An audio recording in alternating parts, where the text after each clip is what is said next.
বাংলাদেশে যেই কোনো সরকারে আসুক, কিন্তু একটা আইন করে না বাংলাদেশে। এই আইনটা যদি সবচেয়ে করতো, বাংলাদেশের 18 কোটি মানুষ সবাই পছন্দ করলে হইলে নামাজের সময় দোকানপাট বন্ধ। আর বাংলাদেশে সকলে আমরা মুসলিম, সকলে আমরা নামাজ পড়তে হবে, এই আইনটা যদি করতো। কিন্তু যে কোনো সরকারে বাংলাদেশে আসুক, কিন্তু এই আইন করে না। সব আইনে করে নিজের পকেট পুরানোর লেগা, সব আইনে করে। কিন্তু আমরা ইসলাম মানি, আমরা ইসলামের দেশ, আমরা বাংলাদেশে সকলে মুসলিম। তো এই আইনটা যদি করতো, সবচেয়ে আমি স্যালুট জানাইতাম বাংলাদেশের যে কোনো সরকার।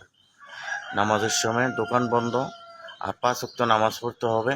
আর যারা নামাজে না যাবে, পুলিশ প্রশাসন দিয়ে যেই নামাজ না পড়বে তাকে 100 টাকা ফাইন করা হবে। এরকম একটা আইন যদি বাংলাদেশে তৈরি করতো, হয়তো আমি সবসময় বাংলাদেশের জন্য আমি নামাজ পড়ে দোয়া করতাম।